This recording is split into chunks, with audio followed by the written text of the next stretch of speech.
Hello family and welcome. We're Bob and Penny Lord and we have a very special super saint to share with you today, Saint Conrad, the doorkeeper at Our Lady's Shrine at Altötting in Germany. The Shrine of Our Lady of Altötting was hit hard by the Protestant Reformation, as were all shrines and places of Catholic worship. But being in Bavaria, which has always remained largely Catholic, the Franciscan friars came to take care of the needs of the pilgrims. In 1802, the Capuchins were invited to take over the care of the shrine.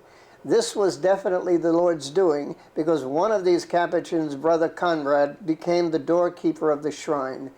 If you look at the main altar of the Holy Chapel, you'll see a statue of St. Conrad on one side, looking up to Our Lady, praying for her intercession.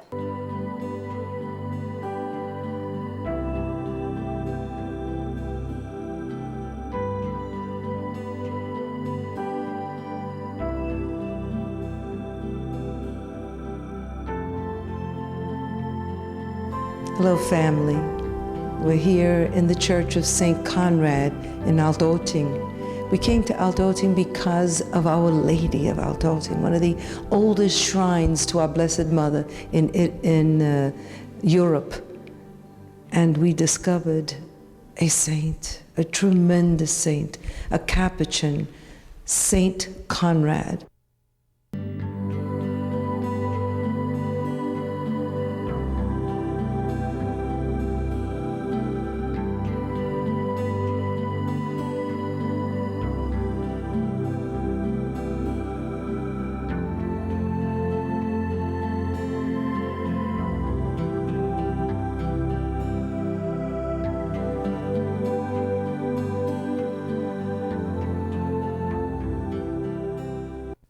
We talk about holy clusters.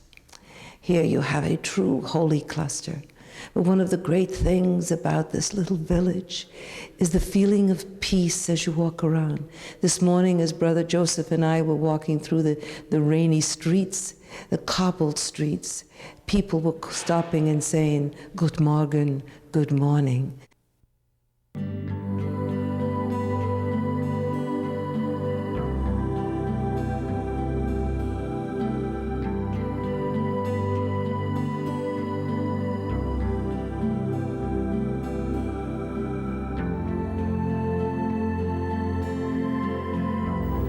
Why do so many people come here?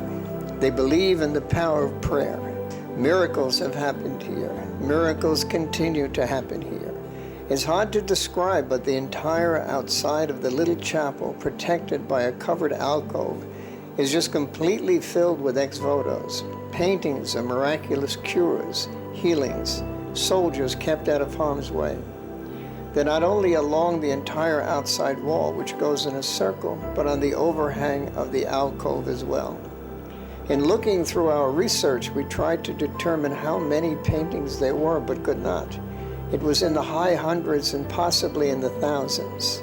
The time frame goes from the 16th century through the religious wars and the many wars Germany's been involved in, most recently World War II. Our area of knowledge of the carnage of World War II extends only to those victims of the Nazi war machine other than Germans.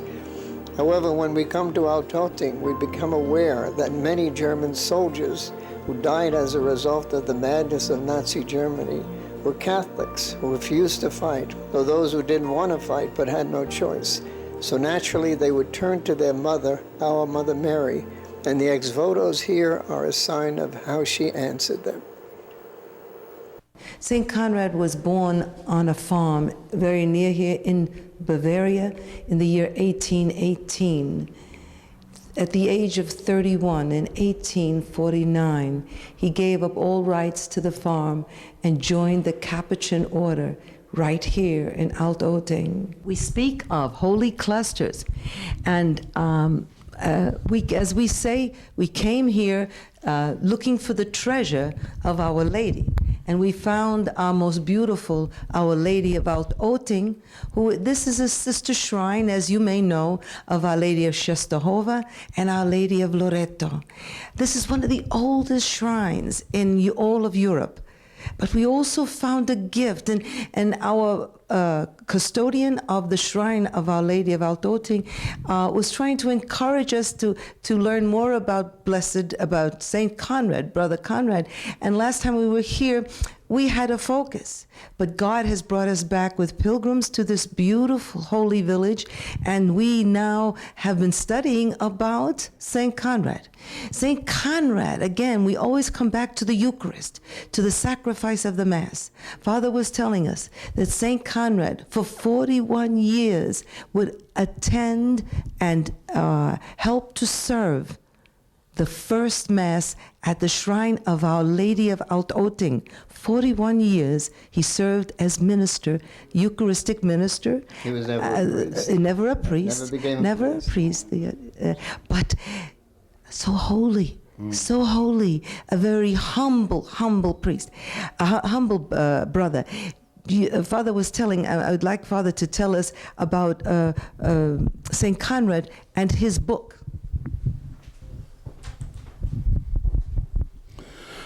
St. Conrad always told, the cross is my book.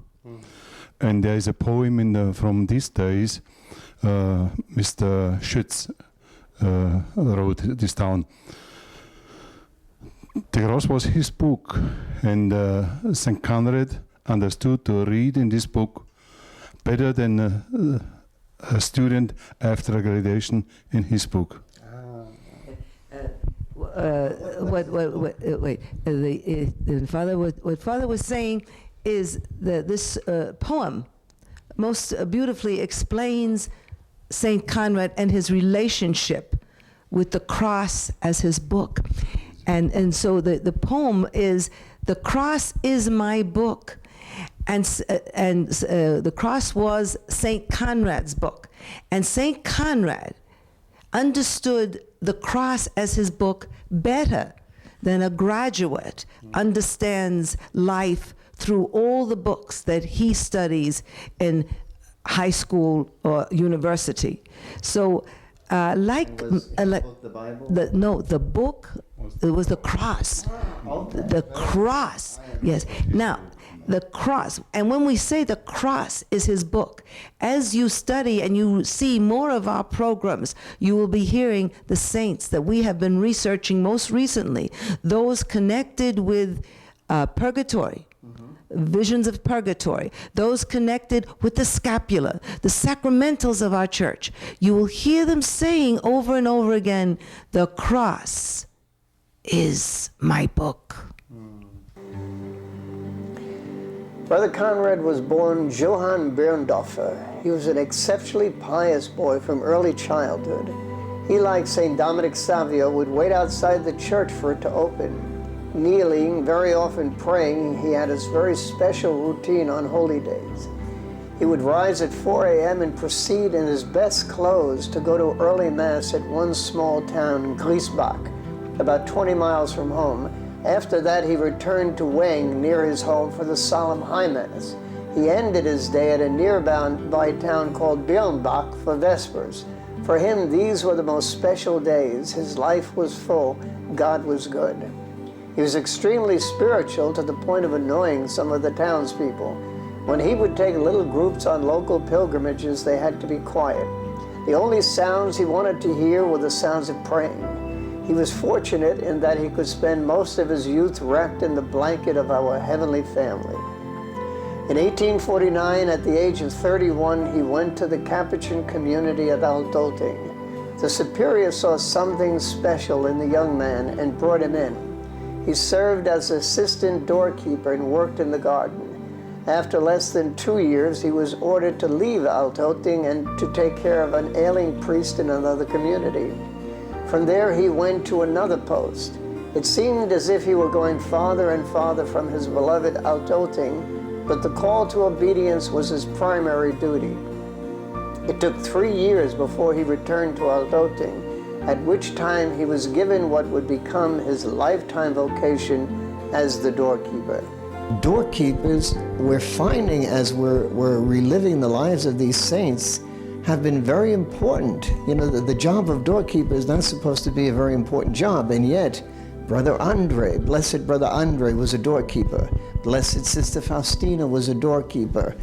Saint Bernadette at times was a doorkeeper. Some of our most powerful saints have been doorkeepers. One of the what you might call one of the simplest jobs in the community was given to, and even I think for a while, Saint Joseph of Cupertino may have been a doorkeeper. So they allowed these people to do these very small tasks, and yet the Lord worked powerfully through them.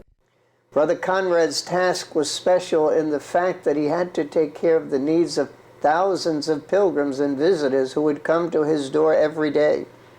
He served them bread, soup, and beer. Sometimes he gave them a little too much beer. A little aside, during the testimony for the cause of his canonization, he was criticized for being too free-handed with the beer. It was said that he gave a Bavarian farm girl 2 steins of beer, which could have caused her to become tipsy. The cardinal in charge of the tribunal, who was from Munich, replied, "If the lady in question could get drunk on only 2 steins of beer, she was certainly not a Bavarian farm girl." Conrad was a very shy man. That shyness was sometimes mistaken for gruffness. He spoke very little. He did the work of 100 people, but was not versed in the subtleties of small talk. He was a simple soul. He was so simple, he was very complex. He was so intense regarding matters of the soul and so uninvolved with matters of the flesh, many, including many religious, considered him strange. He definitely had the gift of reading men's souls. This was attested to by more than one person, including a priest who came to the friary for confession. When he came to the door, Brother Conrad was very cool to him, which was not his way. However, when the priest left the confessional, Brother Conrad smiled at him and kissed his hand, which was more like his normal behavior with priests. This priest was sure that Brother Conrad was aware that he had been in sin.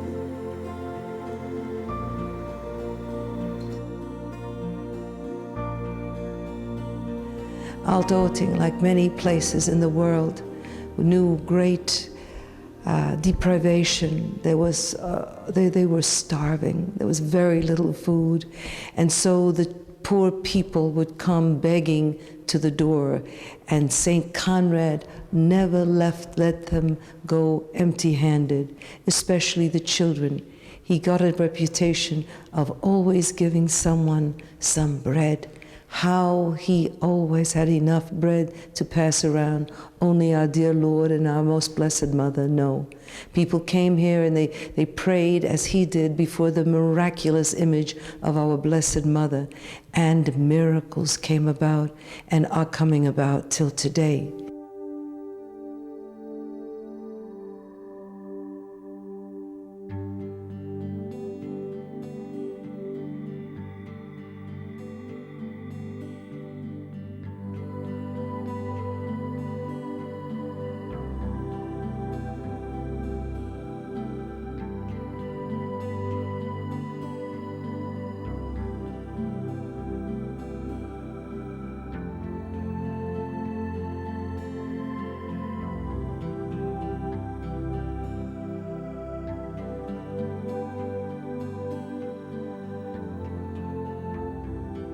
Now this is here in Altötting, in the monastery of the Capuchins, and this is where Brother St. Conrad stayed during the day, and he would, when the people would come, he would direct them where they were to go and when they would leave, and then at night he would go upstairs to his room.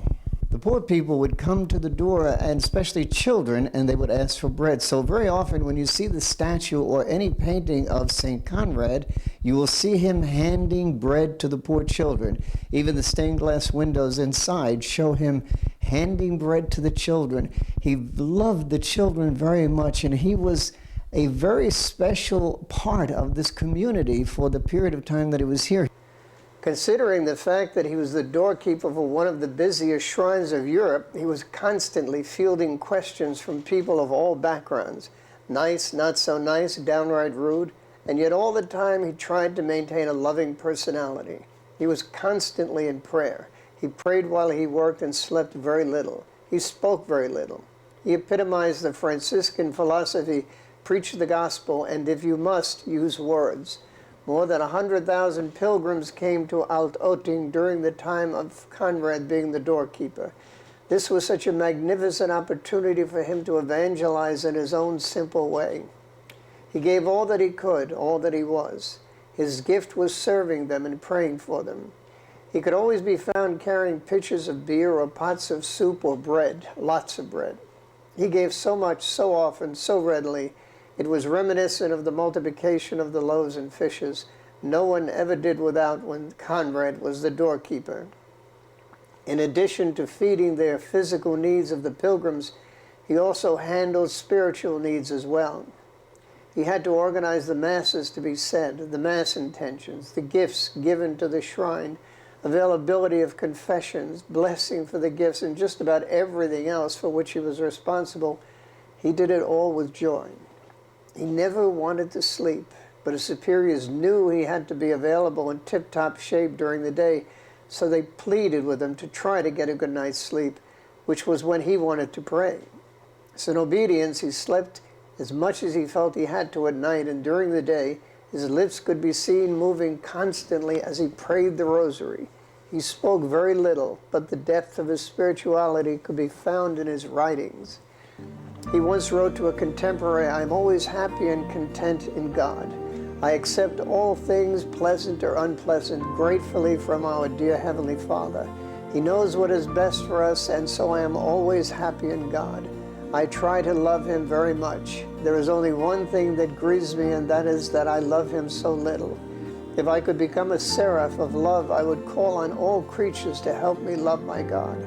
I must close now. I could go on and on. Love has no limits." He died in 1894, but all during his time as a Capuchin here, he was very loved by the community. He stayed here for 41 years as doorkeeper the entire time.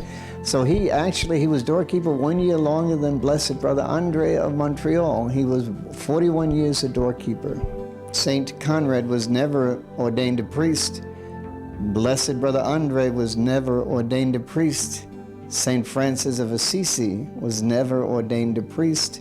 And yet these are powerful, powerful saints of our church. I think the Lord blesses us and blesses us by knowing these people and their humility. With Francis and Blessed Brother Andre, and probably the same with St. Conrad, they did not feel that they were called to the priesthood, and their humility kept them. They were not worthy to be priests, and so their humility kept them as brothers. I think what Bob is saying, and what I got at this moment was, work where you are planted. Don't look at someone else and their vocation and their calling and say, if only I were a priest, if only I could devote 24 hours a day. No, start with 1 minute, grow to 5 minutes, grow to 1 hour, grow to 2 hours, to 5 hours. Grow. Let the Lord use every moment of your life to serve Him. And don't tell the Lord how to do it. These great saints never told the Lord. In humility, they listened and they did the will of God the Father. They didn't come with an agenda. We had met a young man at a Franciscan community one time in Cincinnati who said, "I really believe that I'm called to be a pastor, but they think that I should be cleaning the bathrooms. And for now, because that's what they feel, I will be obedient to that and I will clean the bathrooms." Who knows if we didn't have a future saint in that young man? Now we are in the room where St. Conrad lived.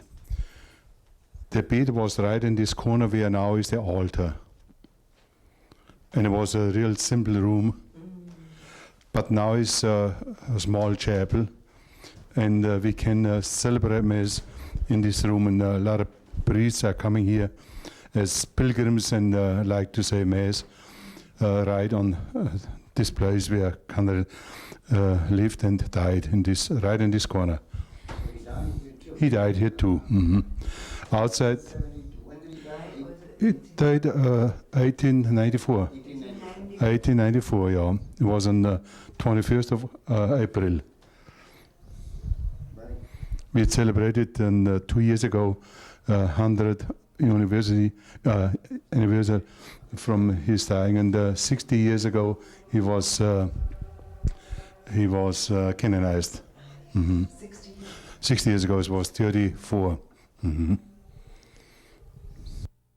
Okay, when you look at the reliquaries here, there are two reliquaries, one on either side of the altar, which had been his bed, and this is where he died. These are relics of St. Conrad, both on both sides of the altar, and I think there may even be a little relic in there, do you think? I think so. Yes, also in the crucifix.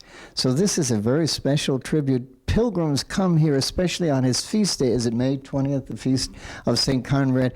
Pilgrims from all over Germany, but especially those whose parishes bear the name St. Conrad, which is many, come here for the feast. They come on pilgrimage here. So in addition to the millions of people that come to Our Lady of Altötting, also we have the same group of people coming to venerate St. Conrad, the Capuchin saint of Altötting.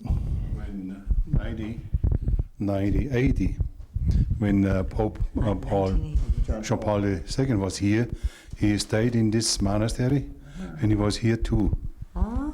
So His Holiness stayed right in this area where we are, and he stayed in this room, He prayed in this room, and probably celebrated Mass in this room privately.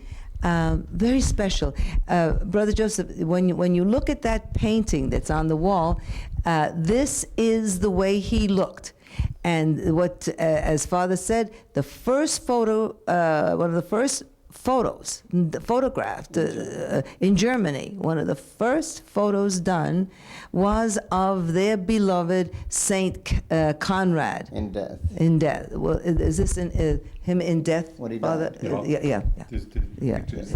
So the photograph, they took the photograph and made an oil painting out of it, but this came from one of the first photographs that was ever made in Germany, was made of the death of St. Conrad. Wow. Every day he went his way was from the monastery here right to the Holy Chapel, to the Holy Shrine, and he was minister in the Eucharistic Mass, in the first Mass every day, over 40 years. Over 40 years. Over 40 years. And there is the people tells us there was a special shine from a light. That shows this picture. So the painting that we're looking at is from an eyewitness testimony how our Lord and his mother, the baby Jesus, and our most precious mother, Our Lady of Altötting, that light would shine. Yeah, this is all the love and compassion that he had came from our Lord through his mother. St. Conrad was a very powerful, powerful saint, and in this century, he died in 1894, he was canonized in 1934, 40 years after his death. That's virtually unheard of. I think the only one I can think of who was canonized quicker than that would have been Saint Teresa of Lisieux, who died in 1897 and was canonized in 1928. But this was a powerful, powerful saint. And consider the fact that at the time when he was canonized, there was the problem that we were having with Nazi Germany. And for Rome to do that, to give this honor to Germany and to the people of Germany, was a great honor in honor of Saint Conrad. He was a very strong saint. Father, is Saint Conrad known all over Germany? Yeah. Yeah. So We have parishes in Berlin, even in the northern countries. Here have we parishes for St. Conrad. That means a lot because when St. Conrad was canonized, 1934, yeah. we had the 1000 year. Yes. Hitler was on. And that meant a lot to celebrate St. Conrad and canonize St. Conrad. That's why Lichtenberg now was in Berlin, and Lichtenberg and the other priest from thing. He was a fighter You know, you have to think about the state of depression that Germany was in at the time of St. Conrad. Father, I remember my aunt telling me, and my aunt's from this part of Germany, how people were, it was so bad after World War I that people were taking marks and lining the walls with them because they were worthless. I'm just thinking, when we speak of St. Conrad and the people so desperate, no food, so poor, I'm thinking, yes, it was not only here, but all of Germany was in this state of where they'd had nothing to eat. And Father speaks of this time that St. Conrad is canonized, is the time when Hitler is coming up. And Hitler used all of this. These dear people, you know, so many times we judge one another, and I wonder sometimes how they will judge us in the United States for this horrible thing of abortion. And I don't even want to be alive when we're judged. But you think of these people who were starving to death, and this was the only voice of hope that they had. And so, Family, another miraculous aspect to the life of St. Conrad is that he is the first canonized saint in Germany since the time of Martin Luther. Praise you, Jesus. Folks, come to Altötting. It is a miraculous shrine of Our Lady and our Saint Conrad. God bless you. We love you.